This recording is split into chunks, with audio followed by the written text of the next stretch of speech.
निर्जला एकादशी व्रत कथा। श्री कृष्ण गोविंद हरे मुरारी, हे नाथ नारायण वासुदेवा, हे नाथ नारायण वासुदेवा। श्री भीमसेन बोले, हे पितामह भ्राता युधिष्ठिर, माता कुंती, द्रौपदी, अर्जुन, नकुल और सहदेव आदि एकादशी के दान व्रत करते हैं और मुझसे एकादशी के दिन अन्न खाने को मना करते हैं। मैं उनसे कहता हूँ कि भाई मैं भक्तिपूर्वक भगवान को पूजा कर सकता हूँ, परंतु मैं एकादशी के दिन भूखा नहीं रह सकता। इस व्यास जी से बोले, हे भीमसेन, यदि तुम नरक को बुरा और स्वर्ग को अच्छा समझते हो तो प्रत्येक माह की दोनों एकादशी को अन्न न खाया करो। इस पर भीमसेन बोला, हे पितामह, मैं आपसे प्रथम कह चुका हूँ कि मैं एक दिन समय भोजन किए बिना नहीं रह सकता, फिर मेरे लिए पूरे दिन का उपवास करना कठिन है। यदि मैं प्रयत्न करूं तो एक व्रत अवश्य कर सकता होता है। आप मुझे कोई एक व्रत बतलाइए जिससे मुझे स्वर्ग की प्राप्ति हो। श्री व्यास जी बोले, हे वायुपुत्र, बड़े ऋषि और महर्षियों से ने बहुत से शास्त्र आदि बनाए हैं कि मनुष्य को दोनों पक्षों में एकादशियों का व्रत करना चाहिए, इससे उन्हें स्वर्ग की प्राप्ति होती है। श्री व्यास जी के वचनों को सुनकर भीमसेन नरक में जाने के कारण अत्यंत भयभीत हुए और लता के समान कांपने लगे।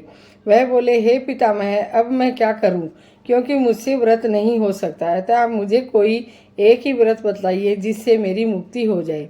इस पर श्री व्यास जी बोले, हे भीमसेन, कृष्ण और मिथुन संक्रांति के मध्य ज्येष्ठ माह के शुक्ल पक्ष की एकादशी होती है, उसका निर्जला व्रत करना चाहिए।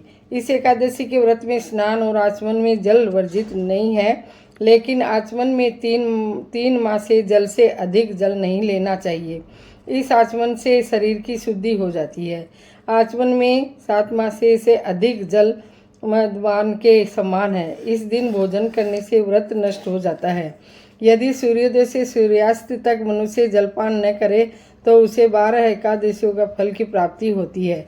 हे द्वादशी के दिन सूर्योदय से पहले ही उठना चाहिए और स्नान करके ब्राह्मण को यथा योगदान देना चाहिए। इसके पश्चात भूखे ब्राह्मण को भोजन कराना चाहिए, तत्पश्चात स्वयं भोजन करना चाहिए।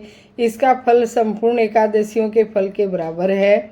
हे भीमसेन, स्वयं भगवान ने मुझसे कहा है कि इस एकादशी का पुण्य समस्त तीर्थों और दोनों पुण्य के बराबर है। एक दिन निर्जल रहने से मनुष्य पापों से मुक्त हो जाता है। जो मनुष्य निर्जल एकादशी का व्रत करते हैं उसको मृत्यु के समय भयानक यमदूत नहीं दिखते। उस समय भगवान विष्णु के यमदूत स्वर्ग को आते हैं और उनको पुष्प विमान पर बिठाकर स्वर्ग ले जाते हैं। अतः संसार में सबसे श्रेष्ठ निर्जला एकादशी का व्रत है। अतः यत्न पूर्वक इस एकादशी की निर्जल व्रत करना चाहिए।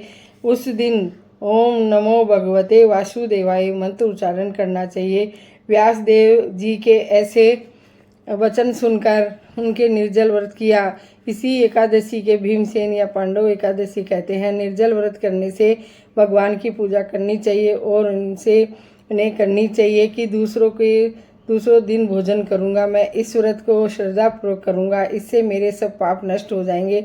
इस दिन एक बड़े वस्त्र से ढककर स्वर्ण सहित दान करना चाहिए। जो मनुष्य इस व्रत को 2 प्रहर से स्नान तप आदि करते हैं उनको करोड़ों फल स्वर्ग को दान प्राप्त होता है।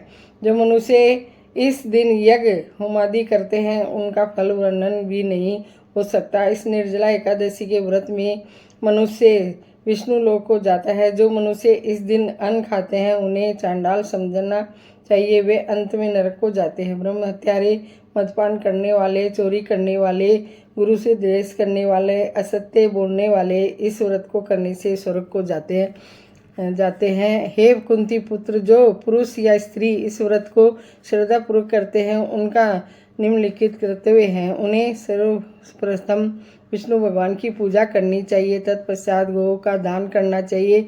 उस दिन ब्राह्मणों को दक्षिणा मिष्टान आदि देना चाहिए। निर्जला के दिन अन्न वस्त्र छत्र उपास नहीं आदि का दान करना चाहिए। जो मनुष्य इस कथा को प्रेम पूर्वक सुनते पढ़ते हैं उसको स्वर्ग की प्राप्ति होती है। श्री कृष्ण गोविंद हरे मुरारी, હે નાથ નારાયણ વાસુદેવા, હે નાથ નારાયણ વાસુદેવા.